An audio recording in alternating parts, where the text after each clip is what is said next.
누가복음 10장 25절부터 37절까지 말씀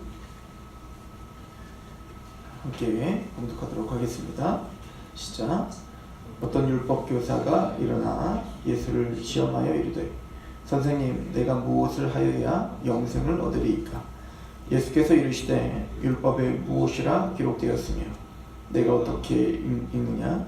대답하여 이르되 내 마음을 다하며 목숨을 다하며 힘을 다하며 뜻을 다하여 주 너희 하나님을 사랑하고 또한 내 이웃을 내 자신과 같이 사랑하라 하였나이다.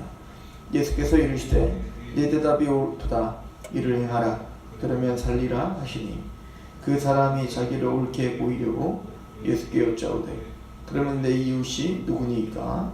예수께서 대답하여 이르시되 어떤 사람이 예루살렘에서 여리고로 내려가다가 강도를 만나매 강도들이 그 옷을 벗기고 때려 거의 죽은 곳을 버리고 갔더라.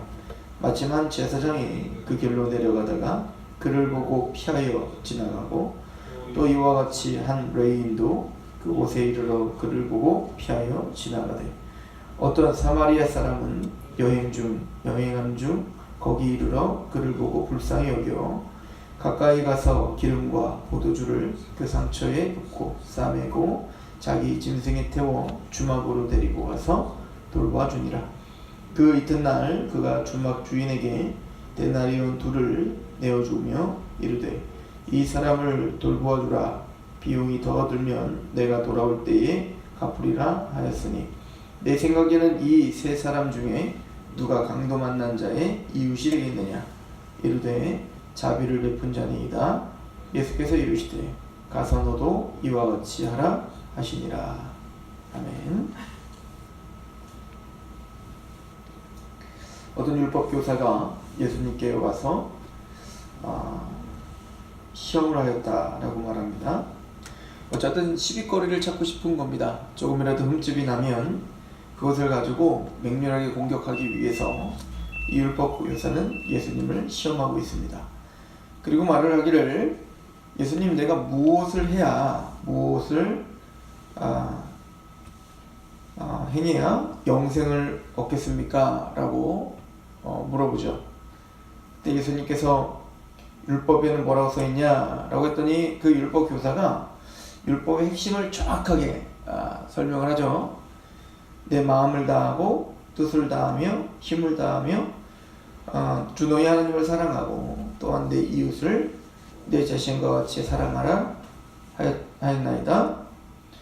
즉 하나님을 사랑하고 이웃을 사랑하라. 이게 사실 율법의 핵심이죠. 그래서 우리 전한대 1계명부터 4계명까지는 마음을 다하고 뜻을 다하고 목숨을 다하여 하나님을 사랑하는 것, 하나님을 사랑하는 계명이 되겠고 5계명부터 10계명까지는 내 이웃을 내 몸처럼 사랑하라 하신 말씀에 사실 다 완성되어 있는 거예요. 그래서 이 율법의 이 중심 주제는 그래서 예수님의 십자가에서 다 완성하신 거죠. 그래서 예수님의 십자가가 바로 하나님 사랑과 이웃 사랑을 완성하신 우리가 영생을 얻도록 그 하나님의 율법을 만족한 유일한 사건은 바로 예수님의 십자가인 겁니다. 자, 대답은 이렇게 잘했습니다. 그랬더니 이 예수님께서 28절에 내 대답이 옳다. 그럼 그렇게 행해. 이렇게 이야기한 겁니다.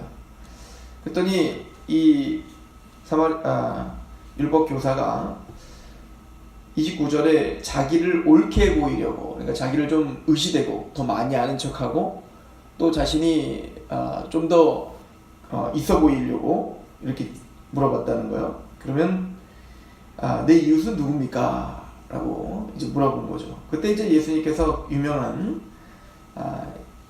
비유를 하시는 거예요. 강도 만난 사람이 있었는데 그 강도 만난 사람이 이제 거의 죽어간다.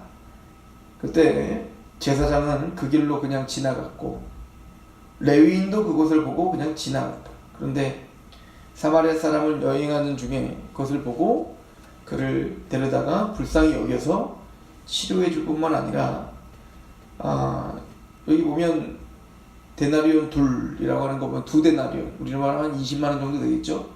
그 주막에 이제 20만 원 정도를 주고, 혹시 내가 모든 비용은 내가 더 될 테니까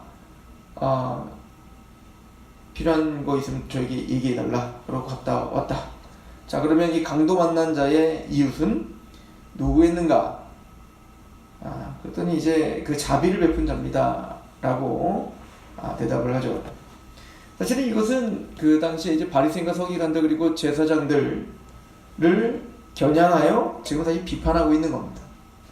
예수님이 지금까지 만났던 자들이 바로 세리들이었고, 또 병든 자들이었고, 또 귀신 들린 자들이었고, 이 비유에서 말하면 강도 만난 자들이었던 거죠.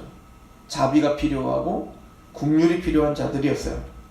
근데 실제적으로 바리새인과 서기관들은 눈에 보기 좋은 사람들에게만 갔지, 또 자신들의 어떤 이 제사장과 이 레위인들은 그렇게 실제적으로 강도 만난 자가 있었지만 그들을 긍휼히 여기고 자비를 베풀기보다는 자신들의 의를 쌓기에 바빴다고요. 그러니까 일을 하기 바빴다고요. 내가 뭔가 안식일을 집행하고 또 제사를 드리고 그런 어떤 하나님의 제의적인 형식적인 것에 치우쳐 있었습니다. 이것은 사실은 비단 레위인과 또 제사장들만을 향한 비판이 아니라 바리새인과 서기관, 이 율법사들에 대한 비판이기도 합니다.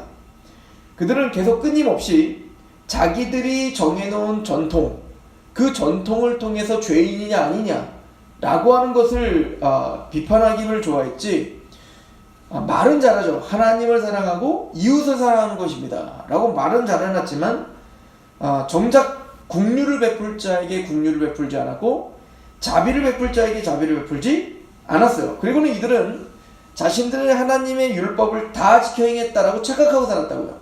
사실은 이 구절과 우리가 마태복음 19장에 있는 말씀과 좀 같이 연결지어서 볼 필요가 있습니다. 우리 마태복음 19장을 잠깐 한번 가보겠습니다. 그때는 이제 부자 청년이 와서 예수님과 이야기하는 장면이죠.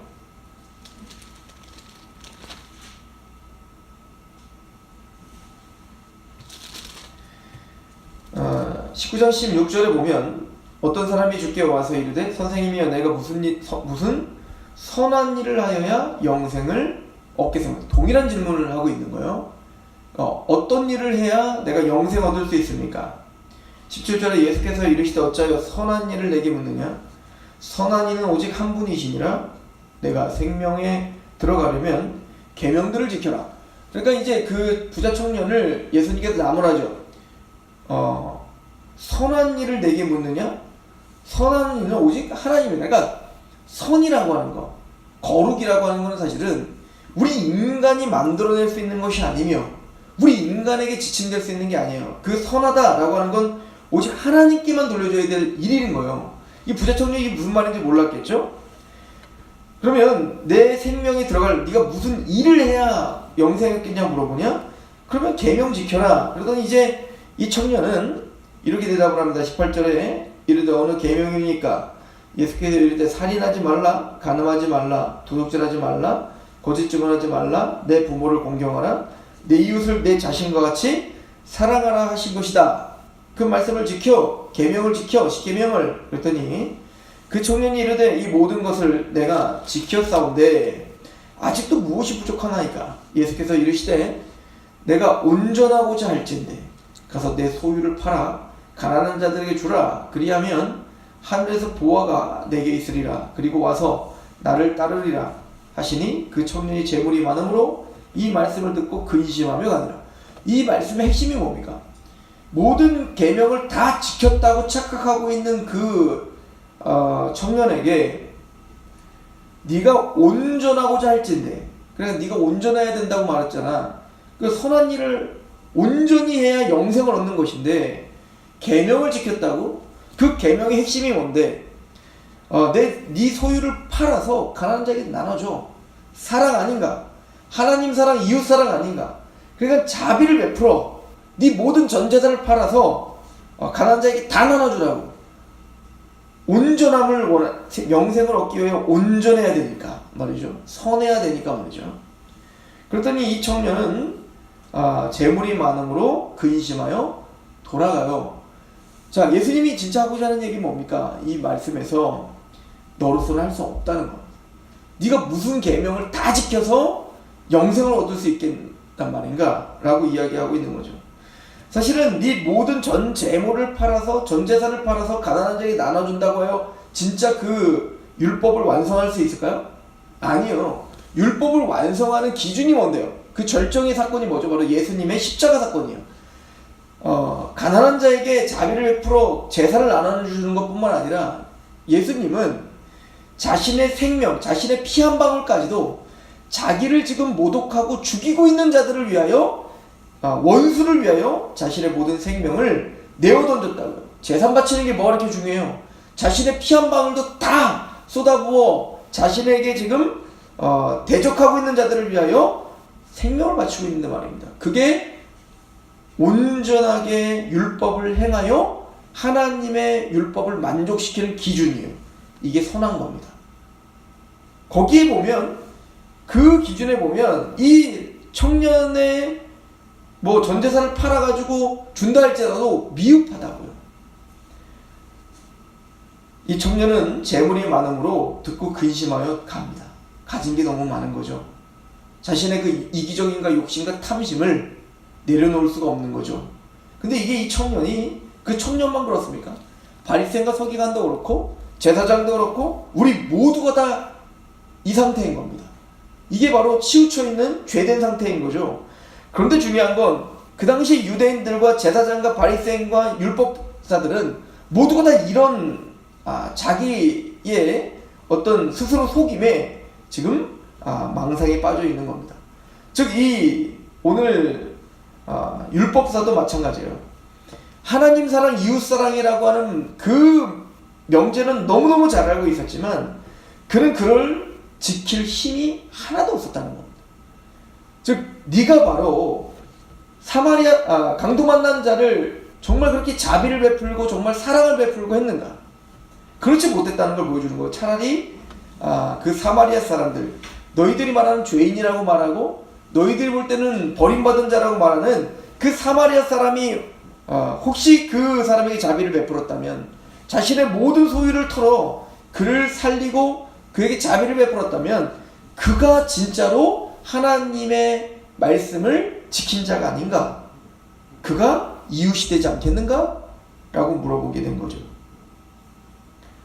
이 얘기는 바로 유대인들이, 또 우리가 하나님 앞에 무슨 선한 일을 행해서 영생을 얻을 수 있다는 것이 얼마나 말이 안 되는 얘기인가를 첫 번째는 이야기해 주는 것이에요.